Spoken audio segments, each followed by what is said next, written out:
Keď sa povie Pokémon investovanie, veľa ľudí si predstaví karty, ktoré si väčšina nekúpi, lebo sú príliš drahé. Preto som rozmýšľal, čo s tým. Opýtal som sa teda ChatGPT, aby mi našiel relatívne lacné Pokémon karty vhodné na dlhodobú investíciu. A hádaj čo? Navrhoval mi karty, ktoré stoja tisíce eur. Už som myslel, že to vzdám a priznám, že umelá inteligencia nado mnou vyhrala, keď som našiel ten správny prompt a dostal som zoznam 8 kariet, ktoré sú ideálne ako investícia v momentálnom trhu. Tak sa na to pozrime.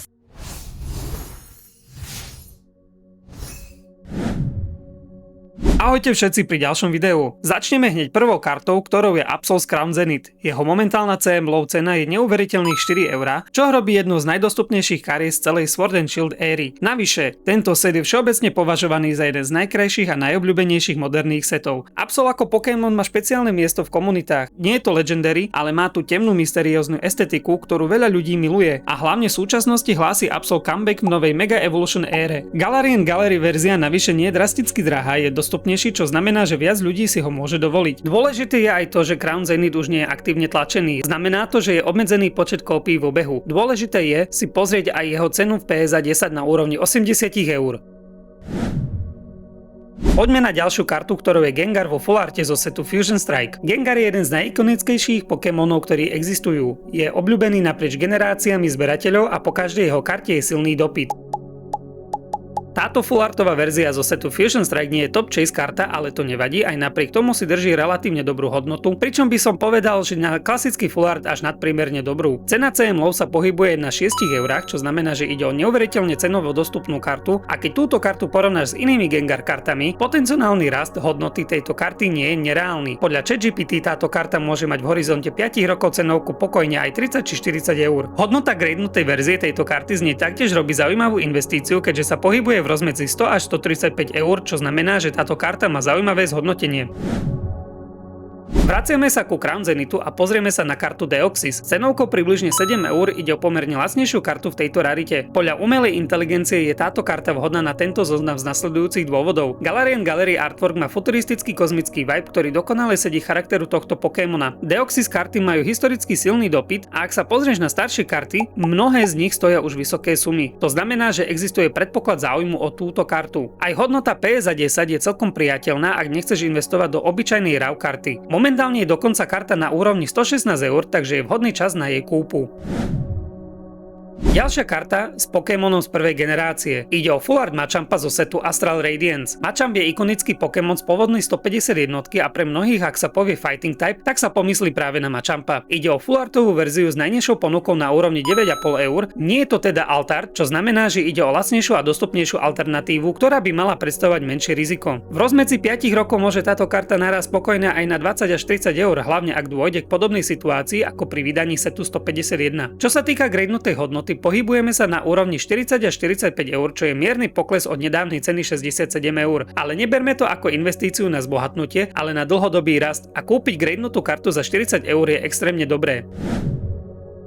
Pokračujeme s ďalšou kartou Pokémona z prvej generácie, a to Nidokingom zo setu 151. Ide o ideálnu zberateľskú kartu z tohto setu so skvelou cenovkou na úrovni 12 €. A prečo Nidoking? Pretože ide o pomerne obľúbeného Pokémona z regiónu Kanto, ktorým to celé začalo. Táto karta je navyše esteticky nádherná, pričom zobrazuje Nidokinga v prírode. Mnoho zberateľov preto siahne práve po tejto karte, čo znamená, že ide o pomerne atraktívnu kartu s vysokým dopytom, čo v budúcnosti môže predstavovať jej cenový nárast, ak bude málo kariet v obehu. V horizonte 5 rokov môžeme preto očakávať dvojnásobný a možno aj trojnásobný nárast jej hodnoty. PSA 10 má momentálne hodnotu 120 €, čo je tiež ukazovateľom dobrého zhodnotenia karty z jej RAW stavu na gradenutú verziu. Preto ak by si plánoval kartu kúpiť, určite zváž aj jej grading.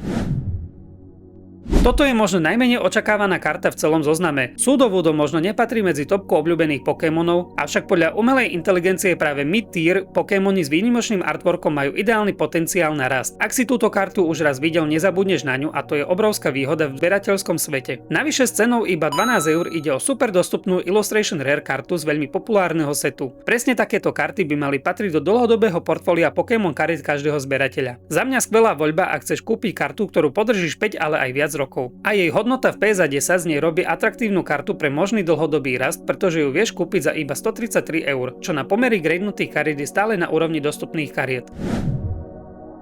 Ideme na Poliwhirla. Znova ide o Pokémona z prvej generácie a Illustration Rare kartu zo setu 151. Táto karta je v tomto zozname oprávnene. Len sa pozri na ten artwork, je úplne fenomenálny. Pôsobí cyberpunkovo, neónovo a preto ide o kartu, ktorá má pre zberateľov veľký význam. Umelá inteligencia si myslí, že práve táto karta patrí presne medzi zberateľsky atraktívne karty. Momentálne stojí 20 eur, ale o 5 rokov bude výrazne drahšia, nie preto, že je hypovaná, ale naopak preto, že nie je. Preto si kúp rovno dve, jednu do albumu a druhú odlož do trezora a vyber, keď si budeš chcieť kúpiť nové auto. Aj cena jej gradenutej verzie patrí medzi mimoriadne dostupné s cenou 115 eur. V tomto prípade ti môžem takmer s určitosťou povedať, že takáto cena za kartu v PSA 10 zo 150 jednotky je doslova smiešna a uvidíš, že o niekoľko rokov bude niekoľkonásobne vyššie.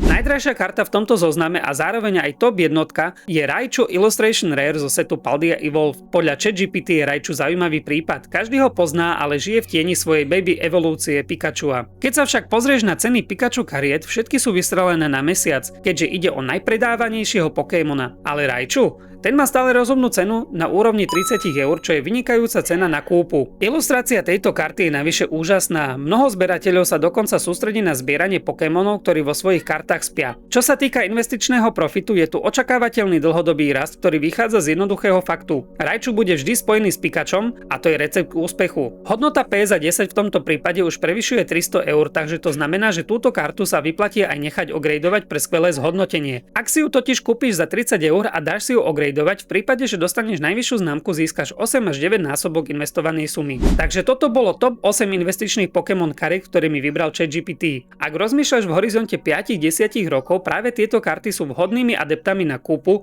Ak sa ti video páčilo, daj like a odber a ak máš vlastné investičné portfólio zložené z kariet, ktoré som nespomenul vo videu, napíš do komentu. Som zvedavý, či máš podobné karty doma aj ty. Ďakujem za pozeranie a vidíme sa pri ďalšom videu.